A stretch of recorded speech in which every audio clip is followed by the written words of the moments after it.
Craft ও art প্রেমীদের জানাই দি craft লাভার YouTube চ্যানেলে অনেক অনেক স্বাগত। আজকের এই জুয়েলারিটি বানানোর জন্য প্রিন্টেড সুতির কাপড় প্রয়োজন।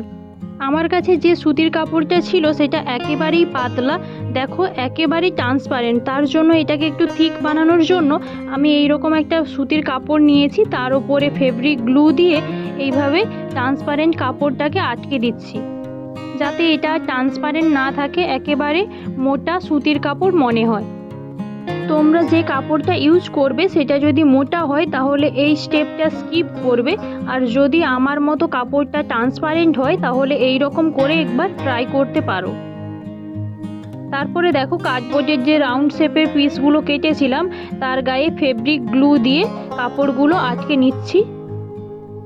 যেহেতু এই জুয়েলারিটা হোলি স্পেশাল, তার জন্য আমি এখানে সাদা রঙের প্রিন্টেড কাপড় নিয়েছি এবং তার উপরে বিভিন্ন কালার দিয়েছি। তোমরা যদি অন্য কোনো ওকেশানে পরতে চাও তাহলে অন্য কিছু কালার কম্বিনেশন করে নেবে। ইয়াররিংয়ের ক্ষেত্রে প্রথমে কার্ডবোর্ডে ফুটো করে হেড পিনটা আটকে দিলাম, তার উপরে ফেব্রিক গ্লু দিয়ে কাপড় আটকে নেব। একই রকমভাবে দুটো ইয়াররিং কমপ্লিট করে নেব। তারপরে দেখো টিয়ার ড্রপ শেপের যে কার্ডবোর্ডের পিসগুলো কেটেছিলাম তো সেটার গায়ে এইভাবে কাপড় আটকে নিচ্ছি। এই পুরো জুয়েলারিটা বানানোর জন্য আমি এখানে ফেব্রিক গ্লু ব্যবহার করেছি।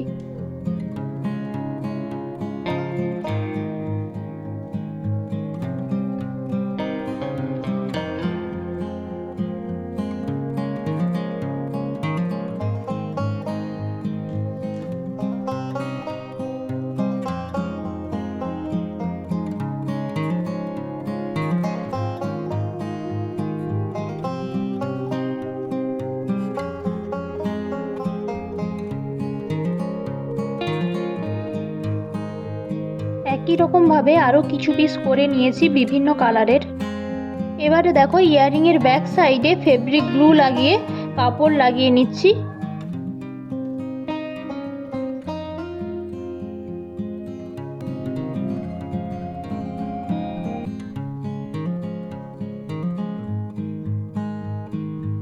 তারপরে দেখো আমি এখানে একটি টুইস্টেড রোপ নিয়েছি। তোমরা যদি টুইস্টেড রোপ বানাতে না জানো তাহলে তার লিঙ্ক আমি ডেসক্রিপশানে দিয়ে রেখেছি, গিয়ে চেক করতে পারো।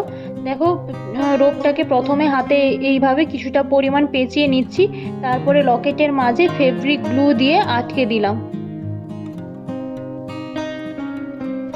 এবারে দেখো বিভিন্ন কালারের যে টিয়ার ড্রপ শেপ বানিয়েছিলাম সেগুলি লকেটের এই রকম পজিশানে লাগিয়ে নিচ্ছি এক এক করে। তারপরে লকেটটির ব্যাক সাইডেও কাপড় লাগিয়ে নিলাম।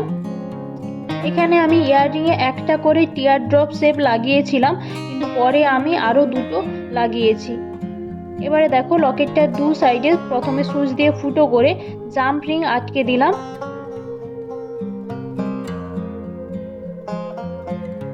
তারপরে এখানে দু পিস সুতো নিয়েছি, প্রতিটি 34 ইঞ্চ করে, এরকম দু পিস টোটাল 4 পিস প্রয়োজন। এক সাইডে এইরকম দু পিসকে জাম্প রিংয়ে গলিয়ে ডবল করে নিলাম।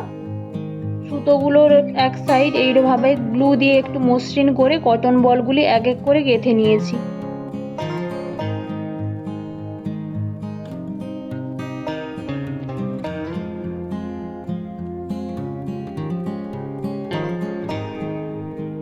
একই রকমভাবে অন্য সাইডেও দু পিস সুতো দিয়ে ডবল করে এইভাবে কটন বলগুলি গেঁথে নেব। যদি তোমাদের এই সিম্পল জুয়েলারিটি বানানো ভালো লেগে থাকে তাহলে প্লিজ লাইক করো এবং তোমাদের মতো গয়না প্রেমীদের সাথে শেয়ার করো। ধন্যবাদ ভিডিওটি দেখার জন্য।